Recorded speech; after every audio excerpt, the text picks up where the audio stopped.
The humble hot take, a staple of any fandom. Some are good, some are bad, and some are downright indefensible. Hey, LeBron. Ben Simmons is here. We're all good. But whether you love them or hate them, hot takes are an essential part of fandom discourse. Without the bad takes, there would be no good takes, and sometimes you just need to say what no one else is willing to. For whatever reason, certain fandoms tend to invite more hot takes than others, and South Park is the perfect example of this. Aside from a few episodes that are so great they're undeniable, it can be pretty tough to find any opinions that are widely agreed upon by fans of the show. And so it really shouldn't have come as a surprise when I asked you guys for your South Park hot takes that some of you would share the most abysmal, horrific, and downright offensive opinions about this show. But one of the most important parts of making a diamond is heat. And after wading through a sea of people saying that, actually Pip wasn't that bad, I think I was able to find some diamonds in the rough. So sit back, relax, pour up some gamer subs you can purchase using code BLOOMS, link in description, and prepare yourself emotionally, because these are South Park's hottest takes.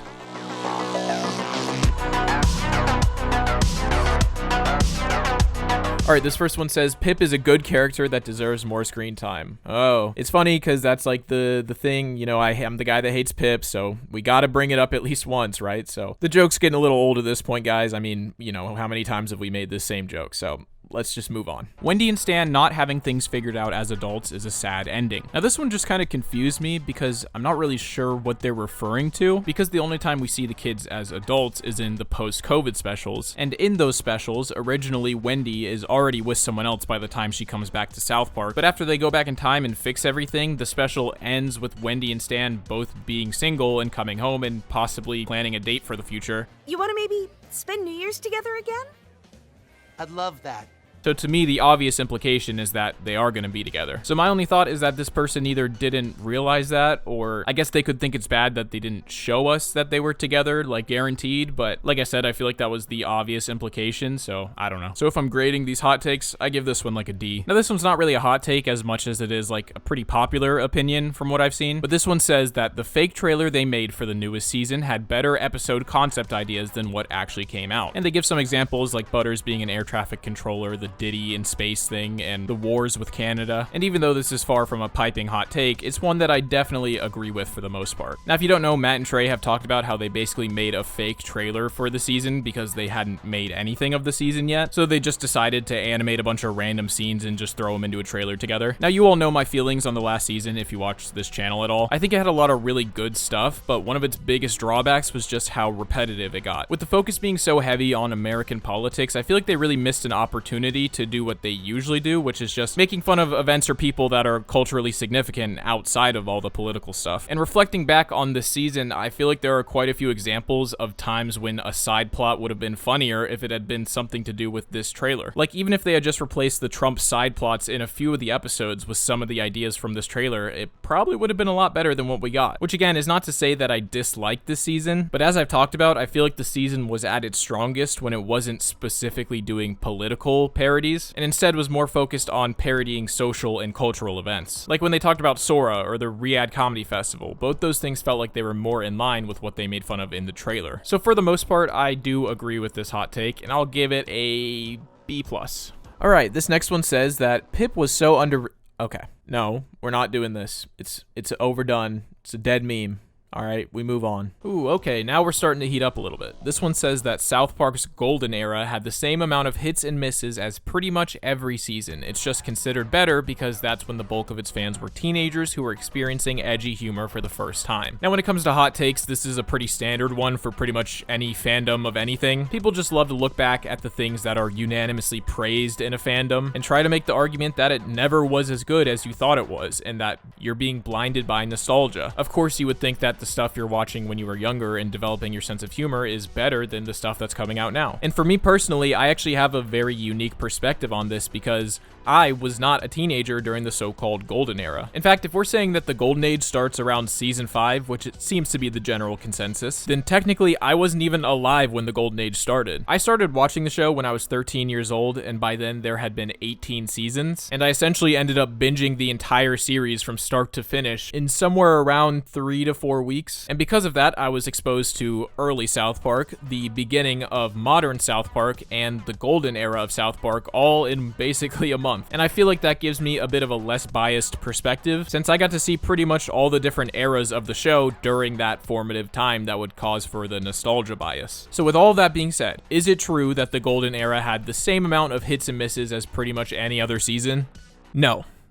That is, absolutely absurd. Now, obviously, this is completely opinion-based, so there's no way to, like, objectively measure this, but I feel like the closest thing I could do is just pick a random season from the Golden Age and one from more modern South Park and compare the amounts of hits and misses. Now, the general consensus for what the Golden Age is seems to be roughly season 5 to season 10, and really the only variation is that some people will have it plus or minus a couple seasons in either direction. So let's go with the season that's smack dab in the middle that everyone would consider to be part of the Golden Age, and let's go with season 7. So let's take a look here. Episode 1 is Canceled, which I think most people would consider to be a hit. Episode 2, Crazy Cripples, universal hit, widely beloved. Episode 3, Toilet Paper, maybe not as beloved, but I think most people would still consider that to be a hit. I'm a Little Bit Country. Me personally, this is one of my favorite episodes of the whole show, so definitely a hit. Fat Butt and Pancake Head, I mean, iconic Jennifer Lopez parody, one of the most iconic celebrity parodies in the whole show. Little Crime Stoppers, one of the most underrated episodes in the entire show. I was gonna make a whole video about underrated episodes, and this was gonna be like #1 on it. This episode is hilarious, absolute banger of an episode. Red Man's Greed, I consider it to be a hit, maybe not as popular for some people, but I like it. South Park is Gay, I mean, crab people are absolutely iconic, the whole episode's funny. Christian Rock Hard, again, iconic. Can't forget about all the hypersexual Christian songs they made for this episode, it makes it amazing. Now, episode 10, Grey Dawn. I don't think this is an amazing episode by any means, and for the sake of argument, we'll call it a miss, even though I think most people would still say they like this episode. And then Casa Bonita, again, one of the greatest episodes in the entire show. All About Mormons, also one of their greatest episodes. Butt Out is a bit of a more controversial episode. Personally, I would say it's a hit, but for the sake of the argument, let's call it a miss. Raisins, another one of the best episodes in the entire show, one of the best Butters moments in the entire show. And finally, It's Christmas in Canada. I don't really know how most people feel about this episode. I would personally call it a hit. I think it's a great episode, so we'll go with that. So out of the 15 episodes of season 7, we can say that there are probably 2 misses at the most. And for the sake of fairness, let's compare it to a season that was already out by the time I started watching the show. So let's take a look at season 18. Episode 1, Go Fund Yourself, I would consider to be a hit for the most part. Gluten-Free Ebola, I would consider to be a hit as well. The Sissy is definitely a hit. Most would consider this to be a banger episode, a modern classic, so to speak. Candy Car, I mean, it's right on the line. It is a funny episode, nothing too special, I would say, so we'll say it's a hit, but it's right on the line. The Magic Bush is a pretty solid episode. I would say it's a hit. Premium Isn't Free, I would consider to be a very solid episode, definitely a hit. Grounded Vindaloop is definitely one of the best modern South Park episodes. That one's gonna be a hit. Cock Magic also would be considered a hit. It's a Kenny-centered episode, and it's very funny. And then hashtag Rehash, I would say is mostly a miss. Again, it's entertaining, but not great. And then Happy Holograms is a pretty solid miss. Again, not awful, but it definitely wasn't a great episode. Now, obviously, it's a little unfair to compare 15 to 10 episodes, but by doing that, it actually puts it more in favor of season 18 since there's less opportunity to mess up. And when we compare the two, we say that season 18 has 2 pretty solid misses, and so does season 7, but we have to look at the quality of these hits and misses. When it comes to season 18, I would say that 3 to 4 of the episodes are on the lower end of what being a hit is, meaning they weren't amazing, but they were good enough to still be decent episodes. Whereas in season 7, pretty much every episode that's a hit is an absolute hit, like banger episode. The only episodes I would consider from season 18 to be on a similar level to even the lowest level hits from season 7 would be Grounded Vindaloop and maybe The Sissy. So I guess realistically, by classifying the show through hits and misses, you could kind of say that there's a similar amount of hits and misses, but that doesn't really mean anything when the hits from one are so much better than the hits from another. So as someone who isn't as blinded by nostalgia as the people who grew up watching these seasons, I think it's fair to say that those seasons are classified as the golden age for a very good reason because they really are that much better. So while I do strongly disagree with this hot take, I do respect it for being a actual hot take, so I'm gonna give it like a C+.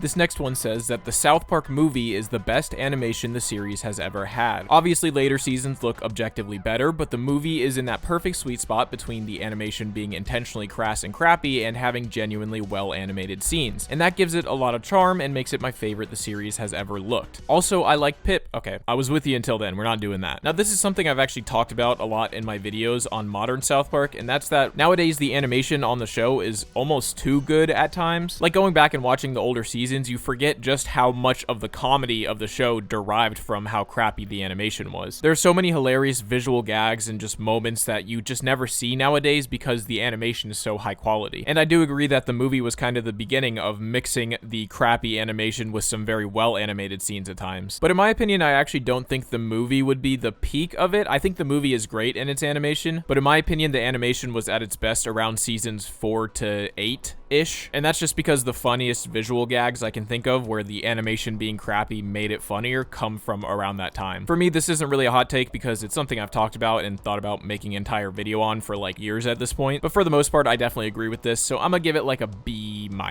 All right, this next one says Pip should have his... Oh, I said we're not talking... It's a dead meme, guys. We're not doing this. It's over, okay? Now, if you read opinions from South Park fans pretty often, like I do, then you will know that this next one is not a hot take. In fact, it seems to be the popular opinion nowadays. And it says, I'm tired of the social critiques and stuff like that. I miss the boys having crazy adventures. Now, every time I see this take, it kind of annoys me, not because it's completely incorrect, but because whenever someone says this, the way they phrase it seems to imply a lot of things about the show that aren't really true. It kind of makes it seem like social critiques are a newer thing in South Park, and that the boys don't go on crazy adventures anymore when neither of those things are really true. I mean, when it comes to social critiques, they were doing that from the very beginning of the show, but more specifically started leaning heavily into it around season 4, and the vast majority of episodes from that point on have at least some kind of social commentary they're trying to make. And when it comes to recent episodes, they still go on crazy adventures. First examples I think of are the post-COVID specials, which are essentially full-blown sci-fi, with them having to travel back in time and save the world, or the Pandaverse special where Cartman travels through the multiverse to try to stop Disney from being woke. But the reason I don't fully disagree with this take is because I understand why people say this and what they're meaning to say. Because what they're actually critiquing when they say that they miss how the boys used to just go on crazy adventures is the significant lack of any kind of subtlety in modern South Park. Once again, this is a topic I've been thinking about for a long time and one I've thought about making an entire video on, but I think the reason people feel this way is because older South Park, even though oftentimes they were making some kind of social commentary, was significantly less overt in their statements. Oftentimes, when Matt and Trey wanted to make a stance on an issue,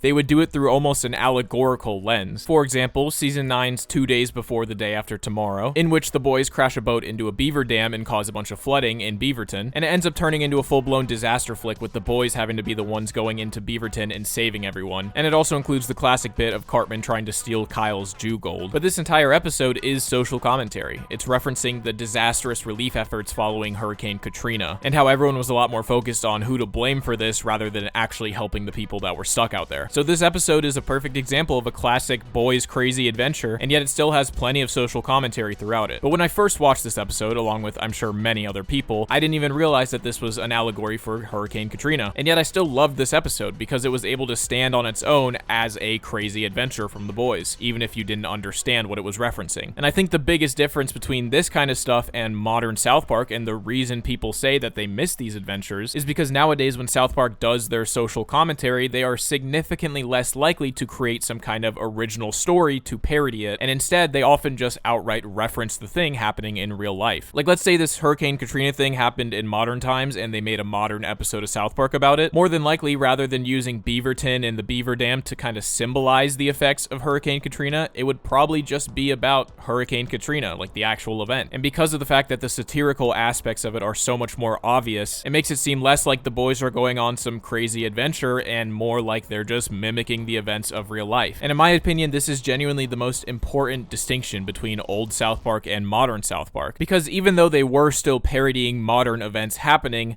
they were doing it in such a way that it would become more of a commentary on people and how they react to situations rather than the situation itself. And because of that, those episodes are still great, even if you have no clue what's going on or what it's referencing, because you understand inherently that people are dumb and do dumb things, which makes these episodes feel more focused on the boys' plot rather than what's going on in the news. And it ensures that these episodes become a lot more timeless in their presentation, because you don't have to know specifically what it's referencing to get the point that they're making about how people react to these situations. But comparing it to something like the most recent season, where they're just outright referencing all these political figures by name, if you're not fully up to date on who all these people are and what they're doing in America, then a lot of the humor might go over your head. And that's why these modern episodes don't have that same timelessness as the old classic episodes, because, you know, in 10 years, who's going to remember that Pete Hegseth was being a shithead or whatever? And you're also making sure that your foreign audience has to stay in the loop with American politics to get a lot of the jokes, which chances are they're not. Whereas if they had created an original plot that just referenced the stuff that Pete Hegseth was doing in a more allegorical way, then I think a lot lot more people would probably like it because everyone understands the archetype of the dude that's in over his head and thinks he's way more important than he actually is. So to summarize this very long section, the problem isn't that South Park doesn't have crazy adventures anymore and that it's all social critiques. The problem is that nowadays it seems like their primary focus is to make these social critiques with the plot kind of forming in the background as they make these points, compared to in the past when it seems like the priority was to make an entertaining and funny plot line. And by doing that, these more satirical aspects would kind of present themselves naturally throughout the progression of the story. So of course it's a lot more nuanced than just saying, oh, the show only does social critiques and never has crazy adventures anymore, because that's just not true. But I definitely understand where people are coming from when they're trying to make this point, because the way the show has written has pretty significantly changed over time. And because of how heavily the show focuses on making these overt social commentary statements, it can be very easy to overlook the fact that they do still go on these crazy adventures because it doesn't seem to be the focus. So yeah, while I don't agree with the wording of this hot take, I definitely agree with the general sentiment behind it. So I'm gonna give it like a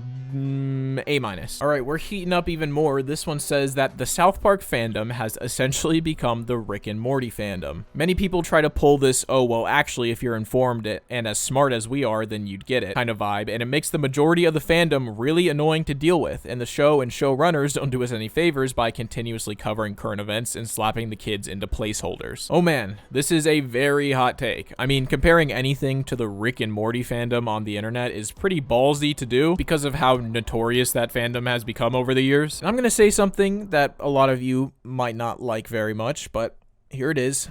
I kind of agree with this. And not only do I kind of agree with it, but I sort of feel like I'm partially responsible for this. Because it is definitely true that the South Park fandom, especially in more modern years, has sort of filled up with a lot of pretentious and kind of elitist fans. And I think this kind of happened because the show got significantly more popular within the last like 5 years. And whenever these new fans started to get into the show, they started consuming a lot of content around the show, including videos like mine or other videos, even like TikToks and short form stuff. And the majority of the time, the most interesting South Park content is about the underlying themes of the show and how oftentimes the show will present itself in a way to be the opposite of what they're actually trying to say. And because of that, let's say hypothetically you're someone like me who was a teenager watching this show and beginning to understand what satire was for the first time. When you begin to pick up on all these underlying themes, you begin to think that this is the smartest show ever and that you're kind of a genius for understanding it. So then you might think that you are the only person in the world who truly understands what makes this show so great and decide to make, I don't know, something like a YouTube video talking about why it's the greatest comedy ever made, where you proceed to explain what satire is like it's some kind of crazy revelation for 20 minutes, which somehow becomes incredibly popular and turns into you building an entire career out of explaining how great South Park is to people and what makes it so genius. And in doing so, you accidentally prop yourself up as like the guy that knows everything about South Park, and now everyone refers to you as the South Park guy and kind of just takes your word as gospel, which may lead to like a bunch of people who were in a similar position to you as a teenager, not interacting with satire, beginning to watch your videos and understanding what satire actually is for the first time. And that leads to these people still kind of holding that mindset that you had when you were a teenager about how smart you were for understanding the show. And now being in your mid-20s, you look back on those opinions that you had and think that they were incredibly pretentious and cringy. But unfortunately, the damage is already done, and you might have accidentally influenced a bunch of people to think like your teenage self. And even though you do still think that the show is amazing and recognize it as being one of the most influential pieces of media in the last 50 years, you started to realize that maybe the show's satirical approach was never that groundbreaking, in the sense that they weren't doing anything revolutionary when it came to satire, but rather the true genius of the show was the comedic genius of Matt and Trey and the way that they were able to make anything funny, because their social commentary was never anything super groundbreaking or revolutionary, but by combining it with their comedic genius and the fact that no topics were off limits to them, they ended up creating a satirical show that was genius, not because of the satire, but because of the combination of all these factors. Whew. Okay. What was the hot take again? South Park fandom become Rick and Morty oh yeah, okay. Sure. A-. Now this one's a bit of a spicy one. It says that Cartman isn't irredeemable. He has shown many times that he's capable of changing into a good person. Now right off the bat, I can say that this one is technically true because we see in the post-COVID special that in the original timeline, grown-up Cartman is actually a decent person. He has a wife and kids that he seems like he actually cares about, and he doesn't treat everyone terribly like he did in the past. The problem is, it seems like the only timeline that this is possible for Cartman is the timeline in which everything else in the entire world is terrible. Because whenever they fix the timeline and give everyone a happy ending, Cartman is the only one without one. I guess technically besides Clyde, but I don't really know what happened with that. So I think the real problem with the idea of Cartman ever being redeemed is that given his current circumstances, it seems to be impossible. The other main time that he seems to genuinely change for the better is when Caesar Milan comes in. And thanks to the training from Caesar, he becomes kind of the ideal child. But unfortunately, this is reverted by the fact that his mother is such an enabler that he just goes straight back to his old tendencies. So maybe it would be possible to redeem Cartman if he ever was placed in a completely different environment, but giving the one that he's currently in, I don't see it ever happening. I'll give this one a B-. This next take says that season 19 is a top 5 season of the whole show. They mentioned the perfect balance between serialization and self-contained episodes, the 3-part finale, and the fact that it has some of the sharpest writing in the whole series and is so unique. Now, I've never actually gone through and done a full-on ranking of each of the seasons, so I don't know if I would consider it to be in the top 5, but I have said quite a few times on this channel that season 19 is one of my favorite seasons. And the reasons I've given are pretty much the same as what this person says. In fact, there's been many times where I've used season 19 as an example of the fact that serialization is not what makes modern South Park not as great, because season 19 has serialized elements and it's one of my favorites. So while I don't know for sure if I would consider it to be a top 5 season, I would consider it to be far and away the best season of modern South Park, and honestly it's not too far off from the golden age in terms of quality. So yes, this is definitely a hot take, but I really like it and agree with it, so you get our first A+.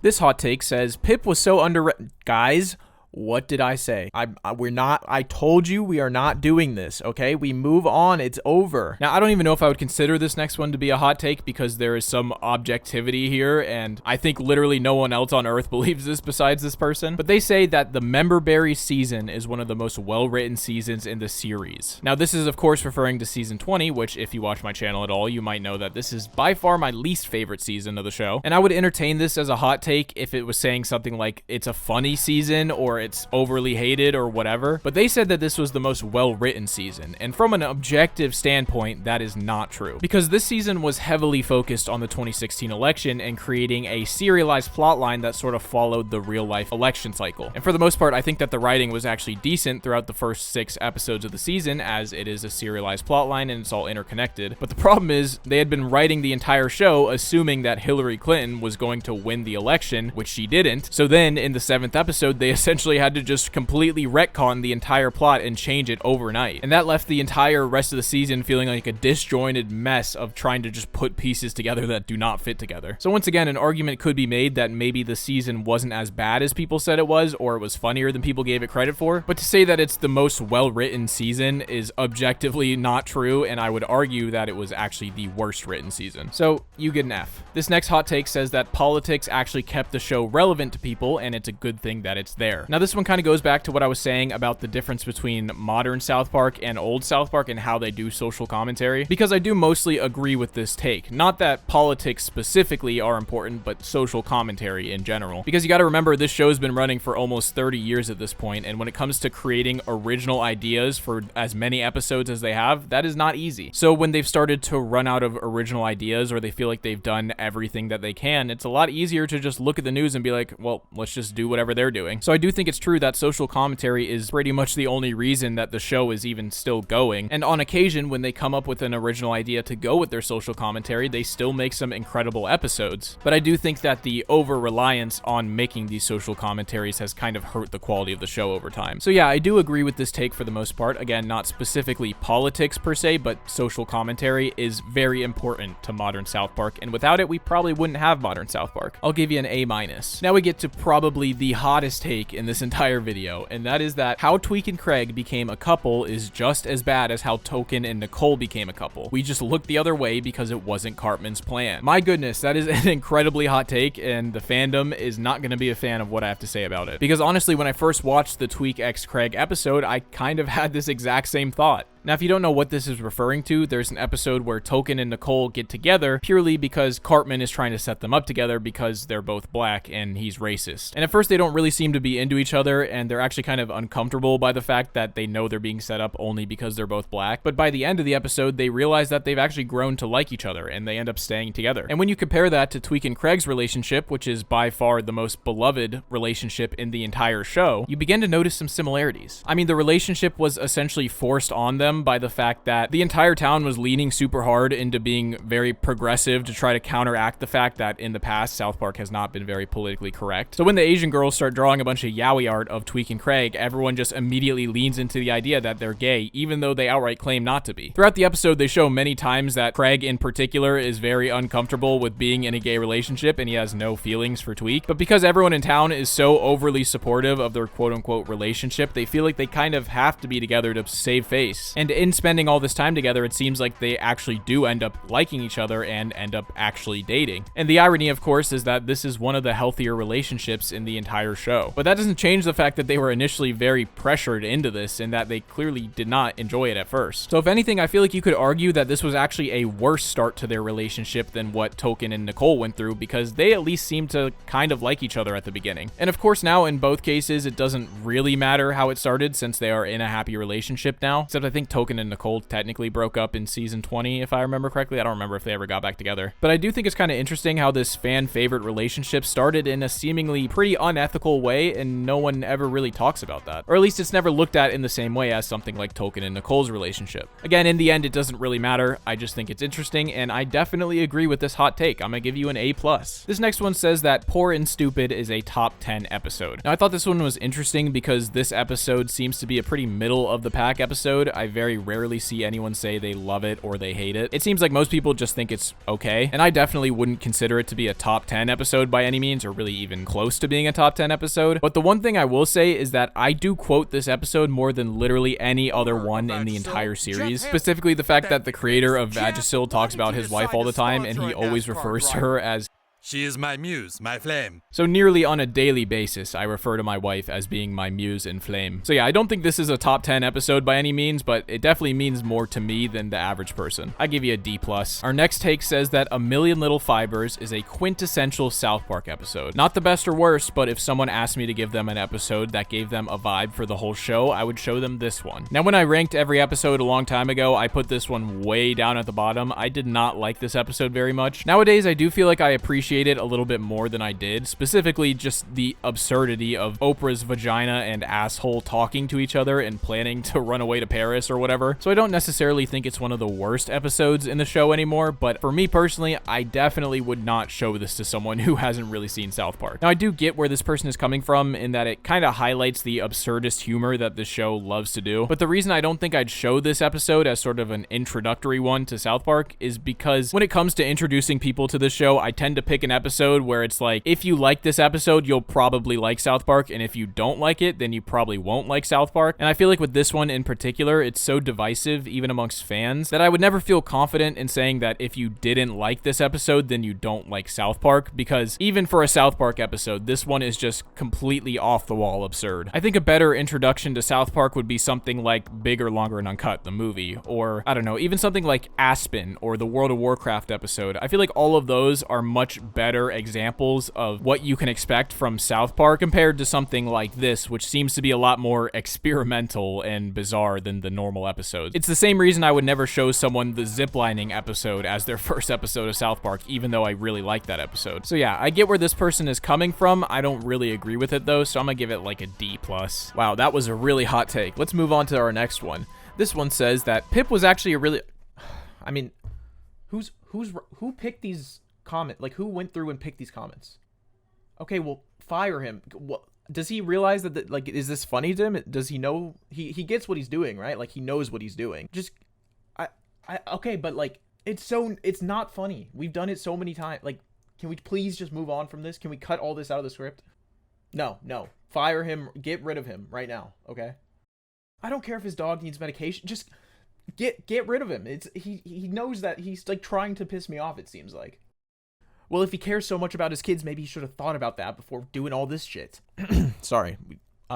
Where were we? This hot take says that the fans are the reason South Park keeps making commentary so much, not just Matt and Trey. If people didn't go online and talk about major world events going on and say, OMG, I can't wait to see South Park make an episode about this, then the show would be a regular pop culture current events references instead of full-blown socio-political commentary. And honestly, I don't have that much to say about this one because, yeah, I mean, this is true. Again, this kind of builds off the other takes about South Park's political and social commentary. But yeah, I can totally see how over time Matt and Trey have been told nonstop about how genius genius their commentary is on things, and that kind of influences them to do it more. I mean, if you watch South Park, you can kind of tell that Matt and Trey have always had just a touch of pretentiousness. I mean, to do the things they do, I feel like you kind of have to have that slight sense of self-righteousness, and for the most part, I've felt like it's always been justified. Like, they can act like that because it's mostly been true. And I mean, they've always been kind of self-aware of the fact that they're doing that, and they're not afraid to make fun of themselves as well. But I do think over the years, they kind of have bought into their own hype a little bit, and I think, again, that's another reason that they have started to focus so much more on social commentary, because for so long now, people have been telling them how great their social commentary is, and people make YouTube videos talking about how great their social commentary is. And I think because of that, maybe they have started to believe that that's the reason for South Park's success, rather than just the fact that it's always been hilarious. And on top of that, the fact that in recent years, these moments have gone super viral and have led to some of their most successful episodes in the entire show, I mean, of course they're going to keep doing it. It's what's getting them ratings. I mean, if the first episode of season 27, where they go incredibly hard at Trump, hadn't been the absolute viral sensation that it was, where news stations and everyone was talking about it, do you really think that they would have gone after Trump the rest of the season? I don't think so. So once again, I feel like it's just a combination of all these factors that over time have encouraged Matt and Trey to continue to do the social commentary thing. So yeah, I mean, this isn't the hottest take in the world, but I do agree, so I'll give it a B-. And with that, we are done with all of our hot takes for today. I honestly forgot about how much I like just talking about South Park opinions. I feel like I could do this all day, but this video's been long enough, so I'll save it for next time. And feel free to leave your hot takes in the comments of this video. If you guys like this, I'll definitely do more of it in the future. And feel free to share your own opinion on these hot takes as well in the comments. Oh, and actually, my producer just told me that we have one more hot take to go over, I guess. Now, if I had to guess, something is telling me that this comment might have something to do with